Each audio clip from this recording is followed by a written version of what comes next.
अस्सलामुअलैकुम वरहमतुल्लाहि वबरकातुहू। बिस्मिल्लाहिर्रहमानिर्रहीम।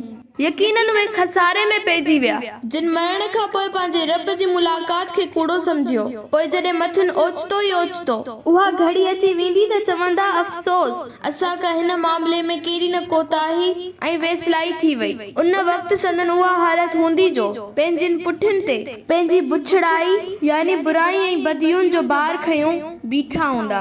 ॾिसो, इहो कहिड़ो न बुछड़ो बार आहे जेको हू खणी बीहंदा। ऐं दुनिया जी ज़िंदगी त हिकु खेल ऐं तमाशे खां सवाइ ॿियो कुझु बि न आहे। ऐं मुत्तक़ीन ऐं परहेज़गारनि लाइ त आख़िरत ई सुठो घर आहे जंहिंमें खेनि कयल कमाईअ जो पूरो पूरो बदिलो ॾिनो वेंदो। ऐं ए इंसानो, छा तव्हां एतिरो बि नथा समझो या अकुल खां कम वठो।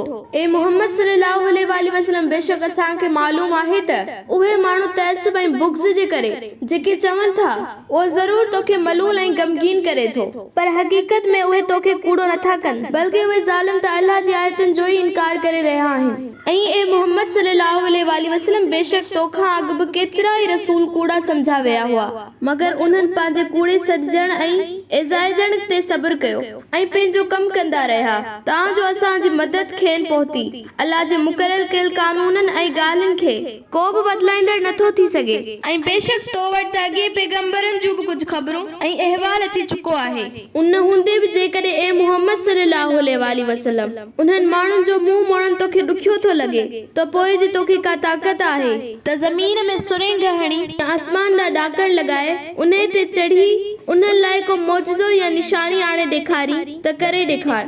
जेकॾहिं अल्लाह चाहे हा त उन्हनि सभिनी खे हिदायत ते गॾु करे थिए सघियो, पर हू पंहिंजे मशीयत मुताबिक़ करे थो।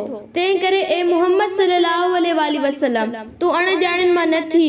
हक़ जी दावत ते उहे ई लबैक चवनि था जेके हक़ जा तलबगार थी ॿुधनि था, बाक़ी रहिया मुर्दा यानी उहे माण्हू जिन जी दिलनि ते तअस्सुब जा ताला लॻल आहिनि। उन्हनि में उम्मीद न रख, ऐं मरण घड़ीअ ताणी हक़ खे न मञींदा ताजो उन्हनि खे अल्लाह क़बरुनि मां उथारींदो पोइ उन ॾांहुं मोटाया वेंदा। ऐं ही माण्हू चवनि था त हुन नबीअ ते संदसि रब तरफ़ां का निशानी छो नथी लाथी वञे। ऐं मोहम्मद सल्लल्लाहु अलैहि वसल्लम खेनि चओ त अल्लाह यकीनन उन्हनि ते क़ादिर पूरी तरह वस वारो आहे त का निशानी लाहे, लेकिन उन्हनि मां अक्सर माण्हू नथा ॼाणनि त क़ादिर मुतलिक जे वस खां का बि शइ ॿाहिरि न आहे। छा हू निशानियूं चाहिनि था?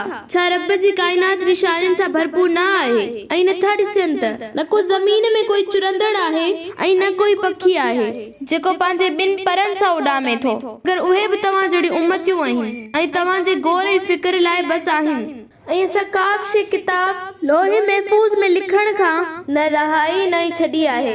पोइ अहिड़नि माण्हुनि खे यादि रखणु घुर्जे त आख़िर उहे पंहिंजे रब ॾांहुं मोटाया वेंदा। ऐं जिन माण्हुनि असांजी आयतुनि खे कूड़ो कयो उहे इहे ॿोढ़ा ऐं गूंगा आहिनि, ऐं उन खां अलावा उहे कुफ्र जी ऊंधाइनि में गुम आहिनि। तहक़ीक़ अल्लाह जंहिंखे घुरंदो आहे तंहिंखे संदसि गुनाहनि जे करे गुमराह करे या भटकाए छॾींदो आहे, ऐं जंहिंखे घुरंदो आहे तंहिंखे सही राह ते लॻाईंदो आहे। पैगंबर सल्लल्लाहु अलैहि वसल्लम उन्हनि मुनकरनि खे चओ त भला ॾिसो यानी ख़बर ॾियो त जेकॾहिं अव्हां ते अल्लाह जो अज़ाब अची कड़के या अव्हां ते क़यामत अची वञे या ॿी का मुसीबत अचेव त अल्लाह खां सवाइ ॿिए कंहिंखे पुकारींदो? चवीनि त जवाब ॾियो जेकॾहिं तव्हां सचा आहियो, न बल्कि अवी उन खे यानी अल्लाह खे ई सॾींदा आहियो। पोइ जेकॾहिं हू घुरे त जे ॾुख या मुसीबत लाइ अवी खेसि पुकारींदा आहियो उन्हीअ खे लाहींदो आहे, ऐं उन वक़्त तव्हां जिन खे संदसि शरीक कंदा आहियो तिन खे विसारे वेहंदा आहियो। ऐं हक़ीक़ी अल्लाह त वॾो यादि ईंदो अथव।